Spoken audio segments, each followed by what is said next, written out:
berdoa dulu. Silakan kepada Evan ya, wakil KM. Anda dipersilakan untuk memimpin doa. Kembali salam. Waalaikumsalam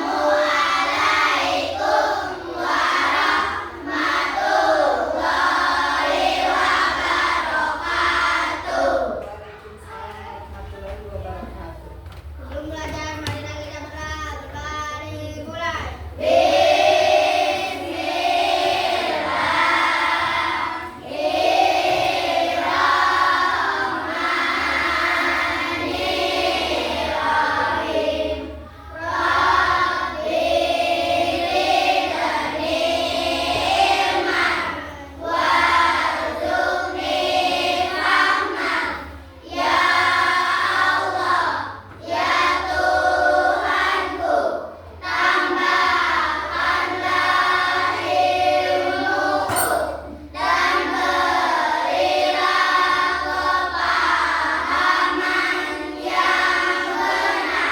Amin ya rabbal alamin. Nah, sebelum kita mulai pembelajaran, sebaiknya kita biasakan untuk menyanyikan lagu nasional dulu ya. Silakan kepada Ananda Zahra untuk memimpin jalan melaksanakan menyanyikan lagu nasional ya. Mangga yang lainnya berdiri. Marilah kita menyanyikan lagu wajib nasional Garuda Pancasila dalam ketukan 1, 2, 3.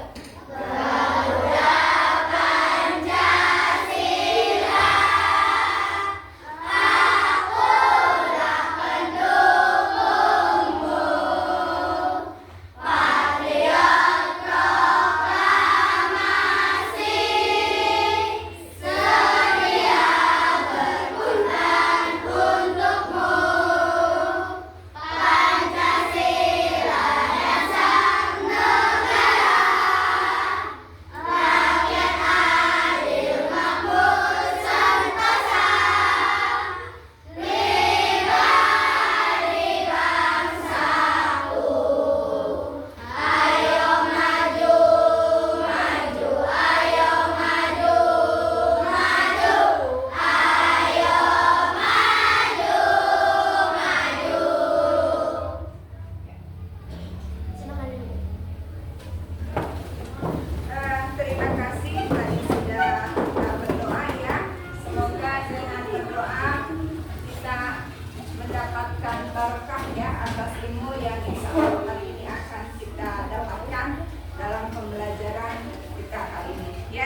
tahu cerita apa saja yang pernah kalian dengar atau pernah kalian baca?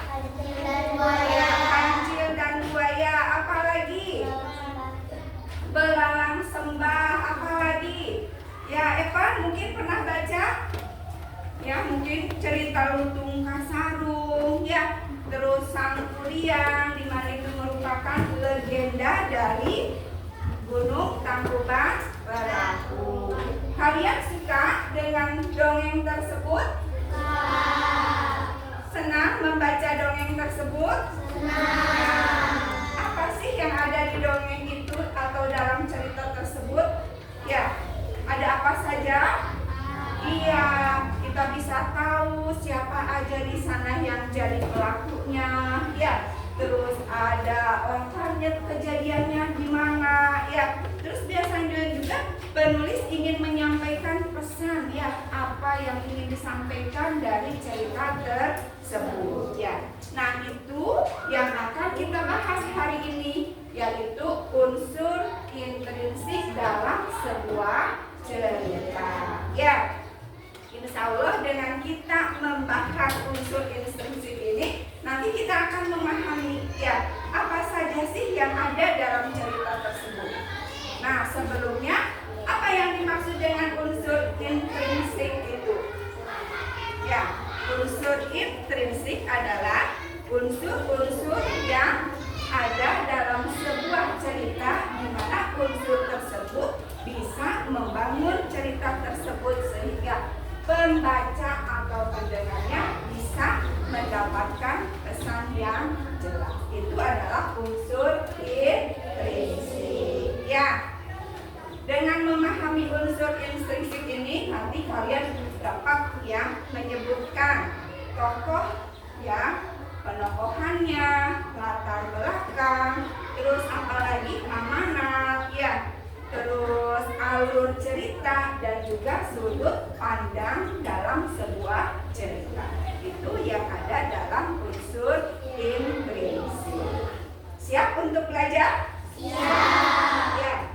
Nah, secara garis besarnya unsur intrinsik itu ada 7 ya sebenarnya. Tapi nanti yang akan kita pelajari hanya 6. Ya, yang satunya hanya sebagai pendukung. Ya. Yang pertama kalau kita membaca sebuah cerita itu, yang pertama kita temukan apa? Yang paling besar tulisannya ada di tengah-tengah cerita tersebut. Judul. Ya. Tuh ada judul cerita. Ya. Nah, dari judul itu akan kita temukan unsur yang pertama, yaitu tema. Apa itu tema? Tema adalah unsur intrinsik yang melatar belakangi penulis membuat cerita tersebut. Jadi bisa disimpulkan bahwa tema ini adalah ide atau gagasan dari si penulis tentang cerita itu. Contohnya temanya apa kalau dalam cerita? Ada tema persahabatan, ada tema kebajikan, kepahlawanan, petualangan. Ya, contoh kayak misalkan dalam cerita Kancil dan Buaya, itu temanya tentang apa? Tentang petualangan. Bagaimana si Kancil agar bisa menyeberang sungai ya tanpa dipangsa oleh si buaya. Itu adalah tema. Ya, unsur yang pertama. Yang kedua adalah tokoh. Ya, bagus. Apa yang dimaksud dengan tokoh? Ada yang tahu? Ya, ada yang tahu tokoh?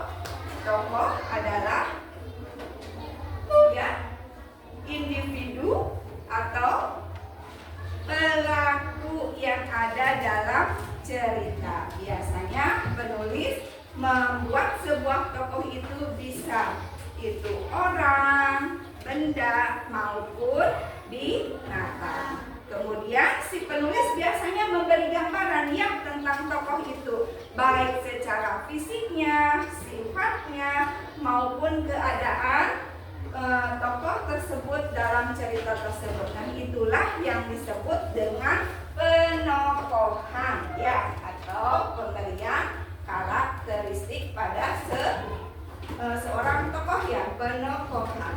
Nah, untuk tokoh ini sendiri ada 3 jenis ya. Ada yang disebut tokoh antagonis, ada juga disebut protagonis, dan yang satu lagi adalah tritagonis. Apa sih Bu antagonis, tritagonis maupun protagonis? Kalian pernah nonton sinetron Magic Five ya? Nah, kalau yang tokoh protagonis ini adalah tokoh yang baik. Biasanya dia sebagai pemeran utama, sebagai pahlawannya. Nah, itu adalah tokoh protagonis. Sedangkan yang antagonis adalah yang jahatnya, lawannya si protagonis. Dan ada satu lagi tritagonis. Ini biasanya adalah karakter atau tokoh pendukung yang ada di antara antagonis dan protagonis. Ya. Tapi selain itu ada lagi yang disebut pemeran pembantu. Ya, kan kalau dalam film suka ada yang tiba-tiba ada Pak Polisi menyetop ya, atau misalkan ada orang lewat ya, memberikan apa seperti itu. Nah, itu adalah peran pembantu. Biasanya lebih masuk ke tritagonis. Ya. Nah, itu adalah unsur yang kedua. Sekarang unsur yang ketiga, apa? Alur. Apa itu alur? Alur itu adalah jalannya cerita ya. Biasa disebut apa? Bahasa kerennya disebutnya plot. Nah, ya, kalau kita membaca cerita, ada ceritanya itu yang dari awal sampai akhir ya, berurutan. Itu adalah alur ya. Terus ada juga yang ceritanya masa sekarang terus menceritakan yang masa lalu. Nah, itu juga termasuk alur. Ada juga yang alurnya campuran. Maka dari itu alur atau plot ini dibagi menjadi 3 ya. Ada alur maju, alur mundur, dan alur campuran. Maju mundur ya. Tapi bukan saat ini ya. Maju mundur cari bukan. Ini namanya alur atau plot ya. Terus unsur yang keempat adalah latar. Apa yang dimaksud latar? Latar itu bahasa kerennya adalah setting ya. Ini ada 3. Ada tempat ya, ada tempat, ada latar waktu, dan ada latar suasana ya. Contoh misalkan cerita tentang kancil dan buaya, latar tempatnya di mana? Di sebuah hutan. Waktunya misalkan bisa di siang hari, di pagi hari, zaman dahulu ya. Nah, itu namanya latar waktu. Kalau suasana bagaimana? Bisa suasana yang menyedihkan, bisa menyenangkan ya, atau malah menegangkan. Nah, itu adalah yang termasuk latar suasana. Sampai sini paham? Paham. Ya.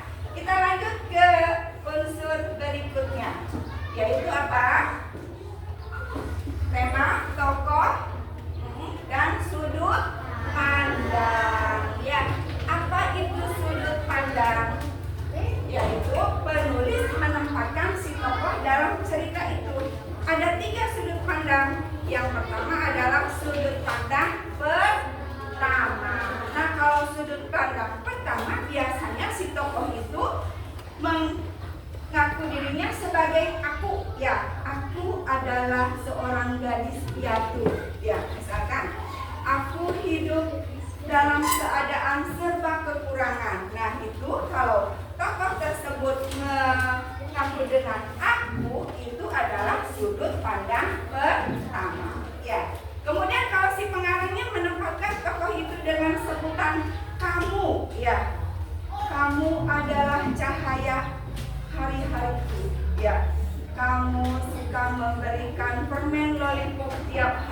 sehingga hari-hariku karena kamu menjadi manis. Nah, kamu di sini yang diberikan oleh si penulis sebagai tokoh berarti itu sebagai sudut pandang yang kedua, ya. Dan satu lagi ada sudut pandang orang ketiga.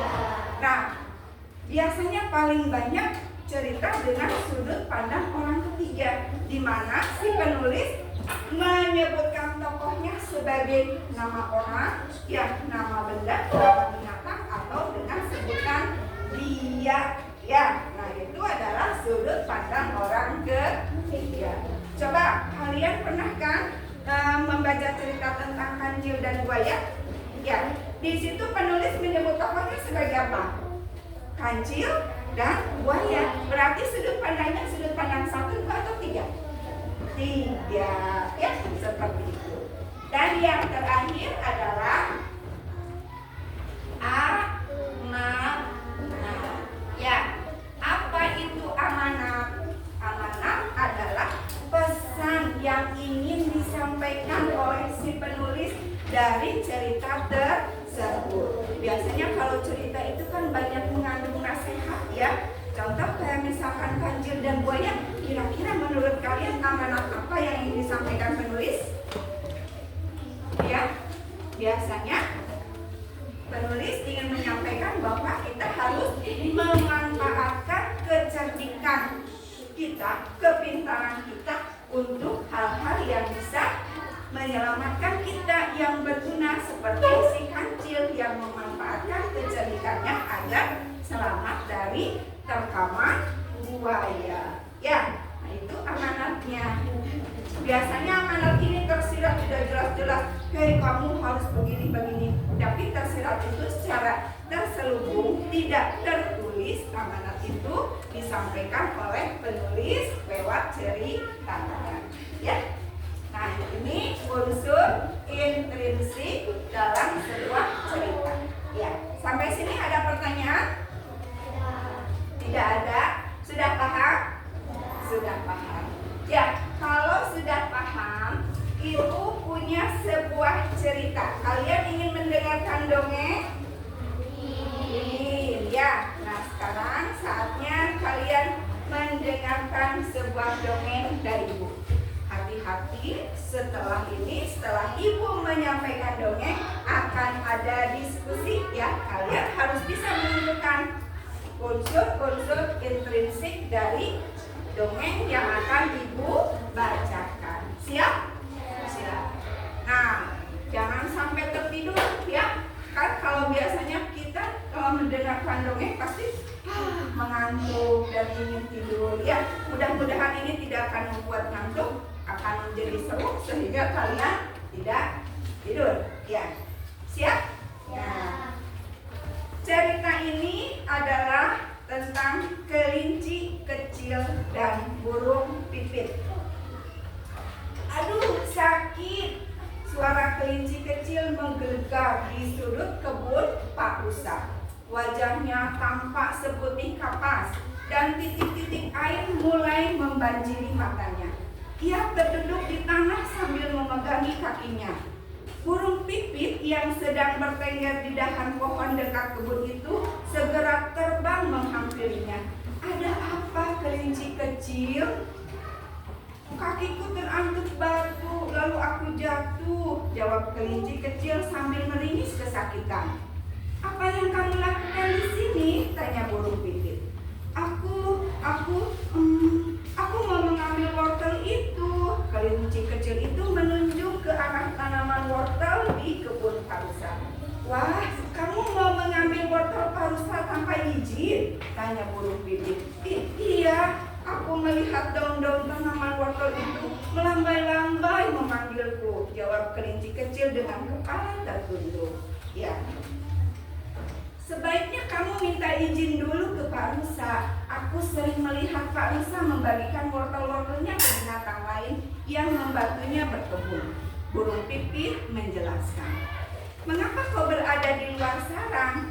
Pak Singa, Raja Hutan, kan memerintahkan supaya semua penghuni hutan tinggal di sarang masing-masing. Karena saat ini ada wabah penyakit yang sedang menyebar ke seluruh dunia. Aku bosan. Aku sudah 2 minggu berdiam di sarang, jawab kelinci kecil. Pikirannya menari-nari, teringat pesan ibu tadi pagi. Ibuku bilang hanya induk-induk binatang yang boleh keluar secara bergantian untuk mencari persediaan makanan. Bila bertemu dengan binatang lain pun tidak ada yang boleh bersahutan, harus menjaga jarak dan kebersihan supaya tidak tertular penyakit. Kalian bisa bayangkan suasananya bagaimana ya? Berarti ini seperti peristiwa COVID-19 ya. Nih ya, Ibu lanjutkan. Ibu benar, kau seharusnya mematuhi perkataannya, tegas burung pipit. Kau bisa membantu ibu membersihkan sarang, memasak atau berolahraga bersama, saran burung pipit. Pipi kelinci kecil merona kemerahan. Nah, kemerahan ya. Lalu ia berkata dengan suara lirih, ibuku pun mengatakan hal yang sama, tetapi aku tidak mengacuhkannya. Diam-diam aku pergi dari sarang dan inilah yang terjadi. Nah, sebaiknya sekarang kau segera pulang dan memintalah maaf pada ibumu. Balas burung pipit. Iya, aku akan segera melakukannya. Terima kasih burung pipit sudah menyadarkanku. Kemudian kelinci kecil tersebut akhirnya bergegas pulang dan berjanji dalam hati tidak akan mengulangi perbuatannya lagi. Burung pipit tersenyum dan kemudian terbang menjauh. Nah, itulah ceritanya tentang kelinci dan burung pipit. Seru? Iya. Ya. Nah, sekarang setelah mendengarkan cerita ibu minta perwakilan atau ketua kelompoknya maju. Silakan. Ya, kelompok ini Jaidan, ya. Silakan. Ketua kelompok yang sudah biasa ibu tugaskan ke depan. Kita akan berdiskusi. Mangga, sok. Zahra, Naura, Fere, Ilas. Maju ke depan. Ya. Nah, ya. Ini masing-masing akan ibu beri LKPD, lembar kerja. Ya, peserta didik. Mana kelompoknya Evan? Ya, kelompoknya.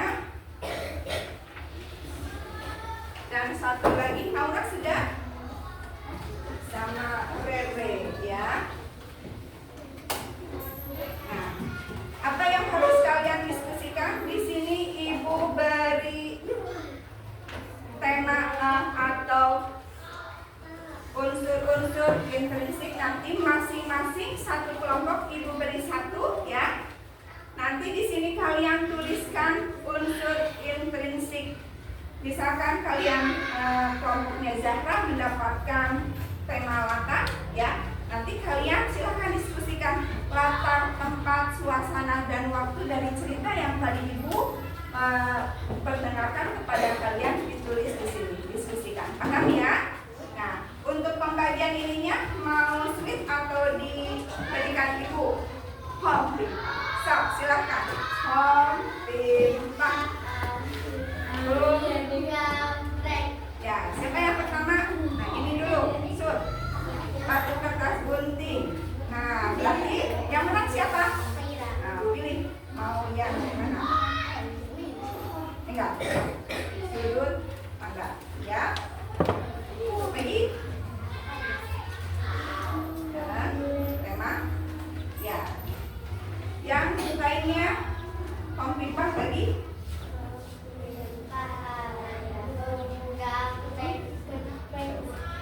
Ya. Siapa yang menang? Ya, yang itu. 3, kompipas. Yang nah, Naura mau yang mana? Ya. Yang mana? Ya. Nah, sekarang silakan diskusikan dengan teman satu kelompok kalian apa yang menjadi tema diskusi. Contoh yang ini kelompoknya Zahra mendapatkan kartu tentang latar. Nah, kalian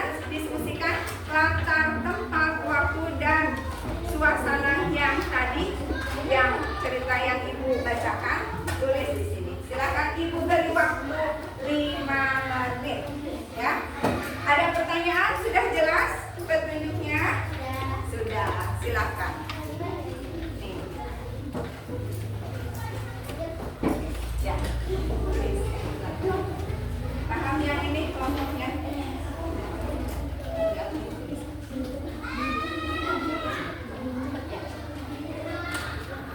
Ada lagi yang belum paham? Silakan. Yang ini. Di sini ya. Silakan.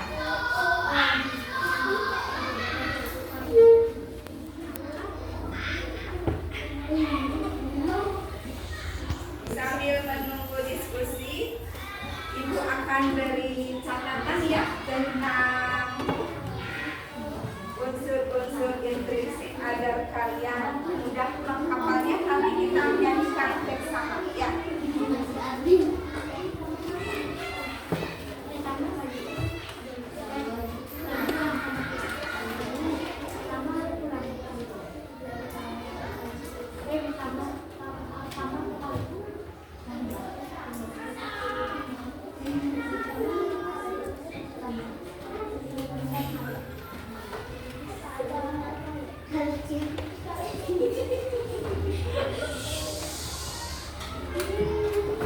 Ada pertanyaan? Sudah jelas?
Bagaimana diskusinya? Sudah selesai? Ya. Sudah? Tidak usah. Kelompoknya Lena sudah selesai? Ada kesulitan? Tidak ada. Kelompoknya Haira selesai juga? Ya. Kalau sudah selesai berarti sudah harus siap mempresentasikan hasil diskusi kalian ya. Nah, Jung yang kelompok mana yang mendapat tema? Ya, silakan pergi ke depan. Satu orang aja ya yang membacakan hasil diskusinya. Silakan bacakan temanya apa? Namanya adalah kelinci kecil yang terluka saat mengambil wortel di kebun karusa. Ya, temanya adalah tentang kisah kelinci kecil yang akan mengambil wortel di kebun parusa. Setuju? Ada tambahan atau sanggahan dari kelompok lain? Tidak ada? Ya. Kalau begitu silakan kepada PI. Boleh ditempel di sini hasil diskusinya. Kita beri aplaus ya buat kelompok PI. Ya.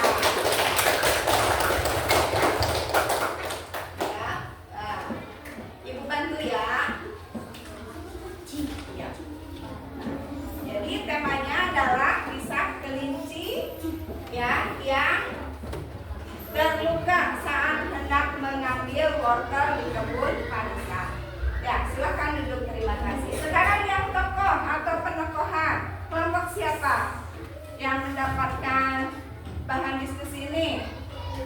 Tokoh penokohan Evan sudah selesai? Ya. Nah ini judulnya dulu tadi apa? Karena tadi kelompoknya hanya 6 ya. Jadi judulnya adalah kelinci kecil dan burung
yang mendapat tema alur?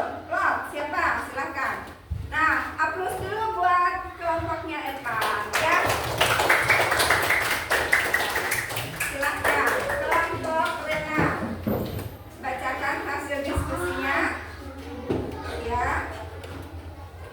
Alur ceritanya adalah ya, setuju alur maju? Iya, karena ini bercerita sesuai kronologisnya ya, urutan peristiwanya dari awal sampai akhir. Silahkan ditempel.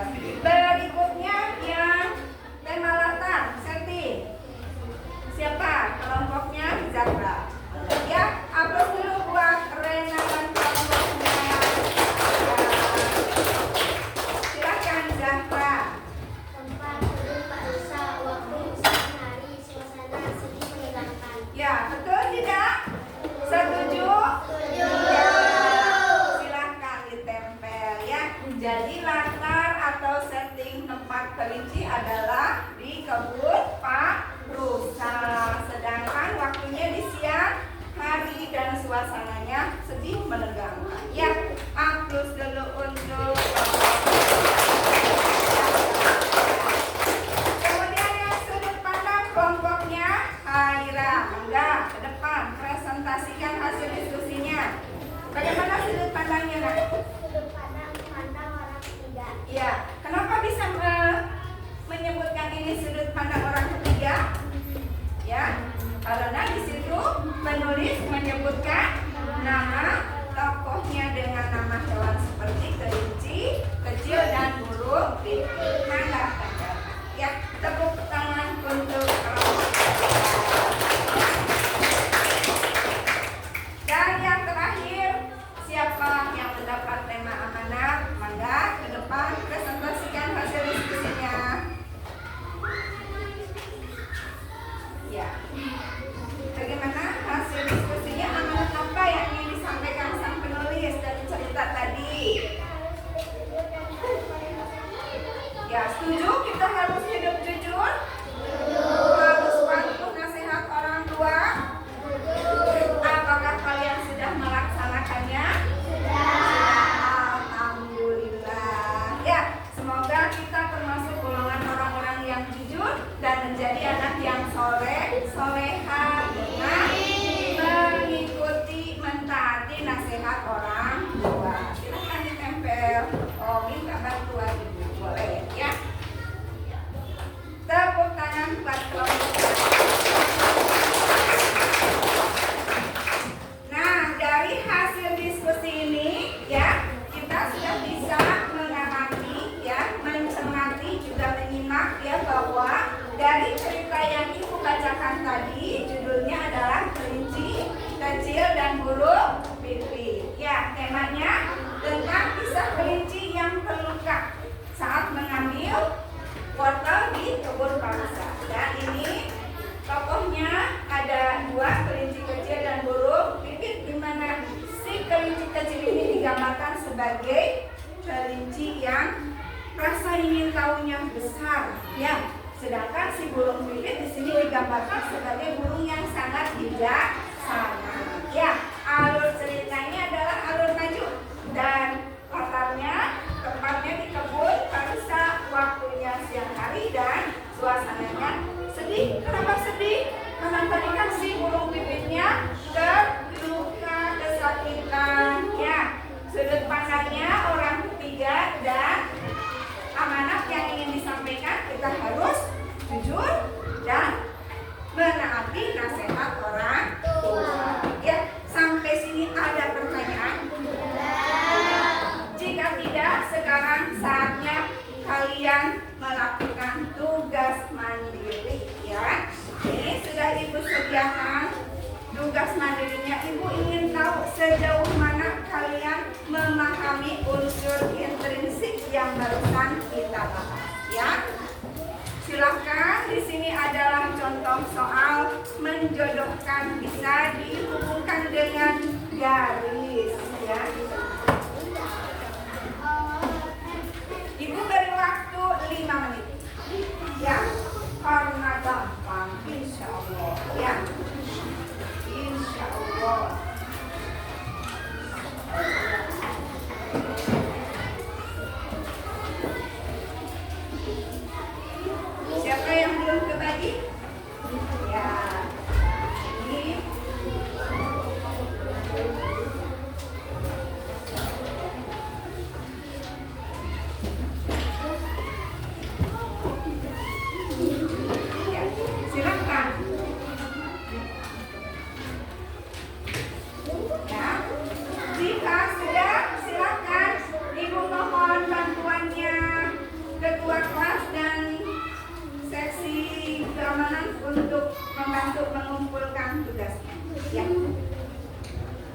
cara mengisinya? Kalian tinggal menarik garis ya. Pernyataan di sebelah kanan dengan sebelah kiri. Ya.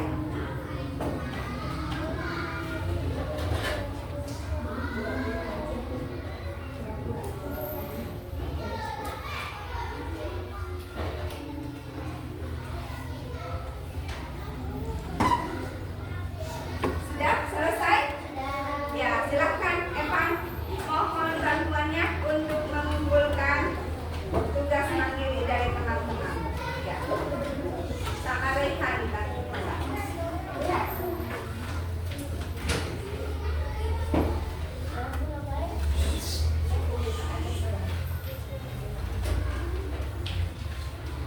Ya. Silakan Rehan yang sebelah sana. Cepat.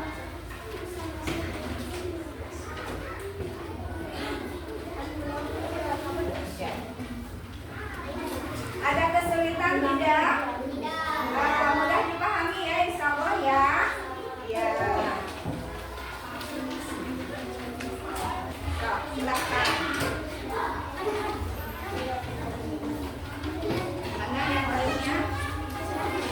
Ya.